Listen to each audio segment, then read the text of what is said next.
حكاية عمرها مئات السنين تعود مرة أخرى لتروي فصلا مؤلما من فصول التاريخ، عنوانه الباب والجدار والدماء. نعم، هل هلال الفاطمية، فهل معه الحزن لمصاب ما أعظمه من مصاب أبكى من في الأرض ومن في السماء، مصاب أدمى القلوب، مصاب تعتصر قلوب الموالين له حزنا، ألا وهو ذكرى شهادة سيدة النساء فاطمة الزهراء عليها السلام. يا أحباب الزهراء، أيها التواقون لشفاعة الزهراء والمفجوعون بمصيبة الزهراء، قوموا لنرفع الظلامة عن فاطمة الزهراء وننصرها ونظهر عزتها وكرامتها ونشيعها نهارا جهارا ولنرغم أنوف ظالميها وشانئيها.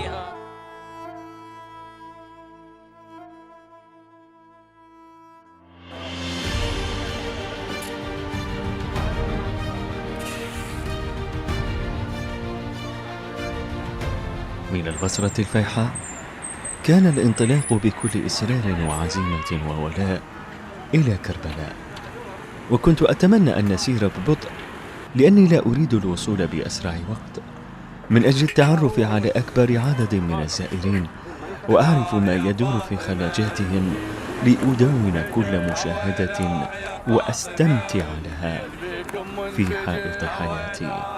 رحلة تضع الإنسان في حالة جديدة لم يعرف لها شكل ولا لون مسبقا، فيعيش الزائر أجواء روحانية ونفسية لا توصف ولا يستشعرها إلا من أحيا الأيام الفاطمية.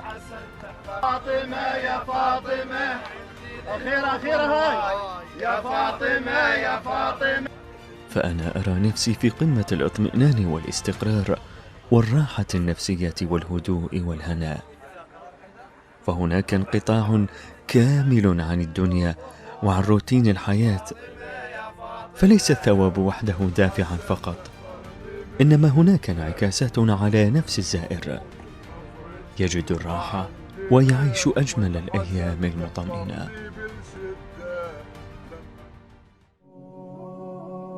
الموعد كربلاء، وما أدراك ما كربلاء؟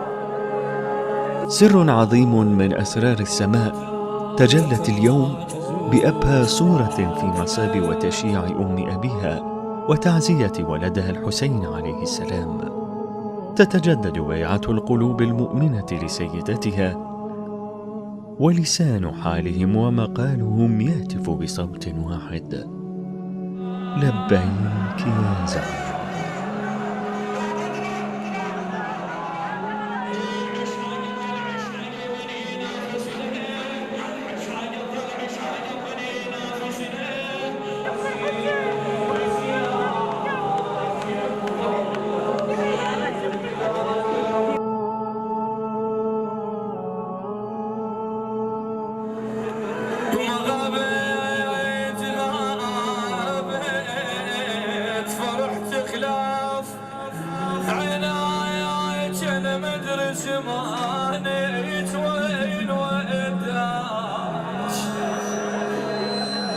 تقول ضيعت الأحباب.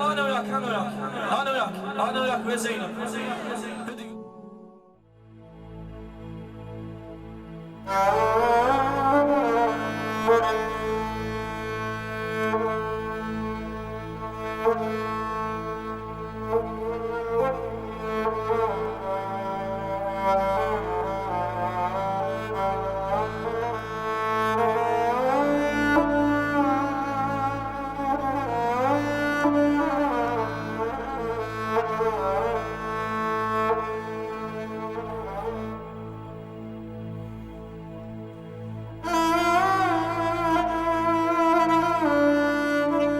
في نجف الأشرف ترافقك طوال الطريق أصوات اللطميات الحسينية، فتجد تكاتف الجميع ما بين خادم وزائر في طريق الزهراء الذي وحدهم وجمعهم، فتجتمع القلوب والحناجر على نداء واحد: جئناك معزين يا أمير المؤمنين.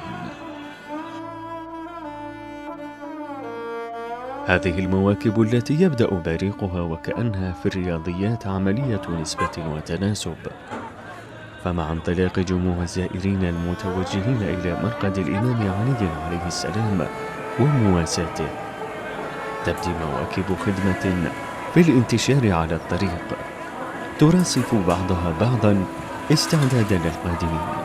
وهنا الحديث عن مبادرات من السكان الذين يجمعون ما بين أقارب أو أصدقاء ويقومون بخدمة الزائرين، يوفرون الطعام والشراب والمبيت للزائرين المتعبين. فأصبحت الابتكارات تقوم على قدم وساق، ولا يقتصر تقديم الخدمات على شخص بعينه، فمن الأطفال وحتى الشيوخ والنساء. شو تمثل لك هالخدمة، خدمة الزهراء؟ الله سجلها ريتها بدفتر، سجل خدمتنا وتحضرنا بالدنيا وبالآخرة. فإن الجميع يمكن أن يسهموا في هذه المواكب، كل حسب اختصاصه وكيفية تقديمه للخدمة، وأبرز كلمات السر في استدعاء الزائرين لمخيم المواكب.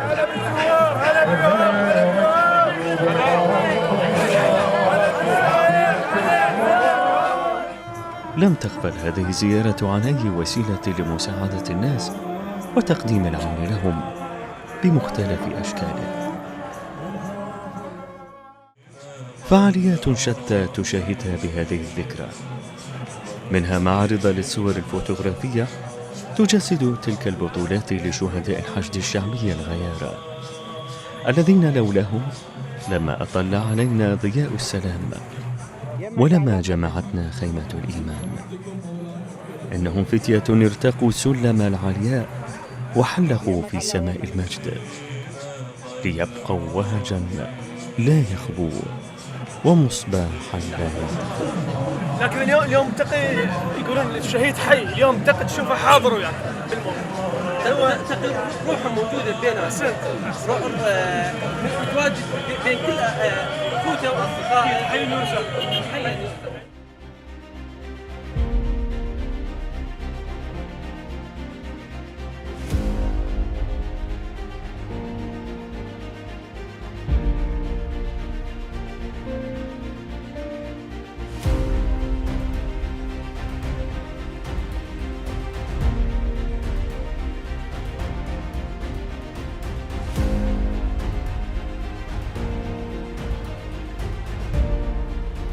هنا المعزين تجمهروا حول خشبة المسرح، ففي كل عام يعمل القائمون على استثمار الفن للتعريف بهذه السيدة العظيمة وعظمة شخصيتها.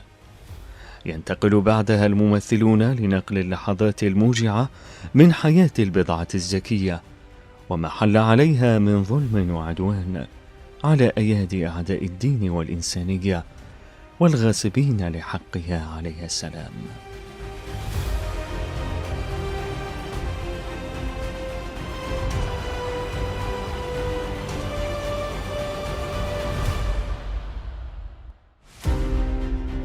هنا تبدأ الاستعدادات على قدم وساق. يعمل الجميع كخلية نحل بكل إصرار وتكاتف، فالكل يعمل بابتسامة راضية ولسان لهج وقلب محب دون عناء. أي عناء؟ فالعناء يزيدهم جودا وكرما من العطاء لخدمة السيدة الزهراء عليها السلام.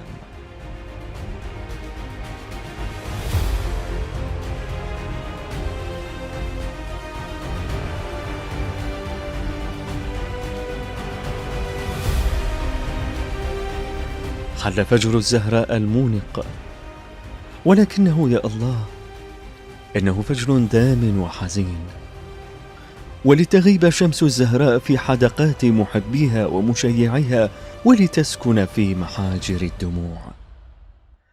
ها هي الجموع الغفيرة تصطف بمشاعر ملؤها الحزن والأسى لتستمع إلى الخطاب الفاطمي لسماحة المرجع الديني الشيخ محمد اليعقوبي دام ظله، والذي حث فيه المعزون على إقامة دين الله وهداية الناس.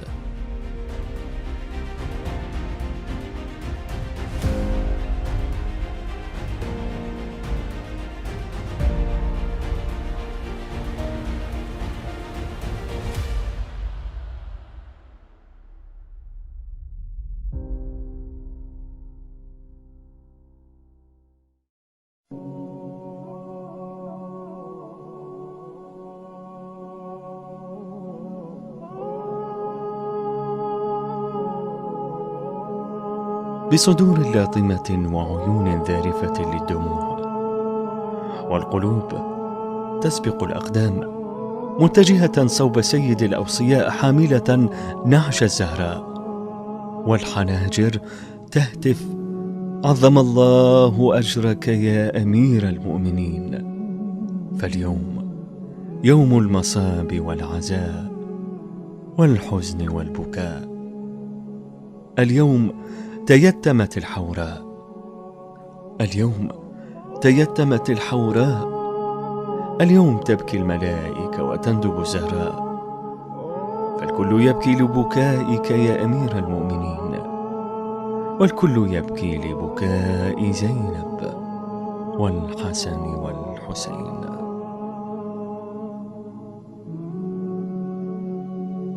تتوالى الأيام وتتقادم الليالي، وفاطمة الزهراء عليها السلام قمر يشع ولا يبلى بهاؤه. إنها كلمة طيبة ترددها اليوم شفاه المؤمنين. فصحيح أن الزهراء رحلت عن هذه الدنيا إلى عالم الآخرة قبل مئات السنين، إلا أنها لم تسكن في زاوية من زوايا التاريخ، ولم ينحسر ذكرها في أسطر مكتوبة في صفحات مطوية، بل ستبقى حاضرة في ضمائر المؤمنين في كل عصر، وستبقى حاضرة في ضمائر الأحرار والحرائر من أبناء آدم وبنات حواء، لأنها أنموذج الحق وقمة الإيمان ورمز التحدي في مواجهة الظلم والطغيان. سلام على الضلع المكسور، سلام على الدمع المهدور، سلام على ابنة رسول الله، سلام على فاطمة البتول، سلام عليك أيتها الشفيعة يا أم أبيها.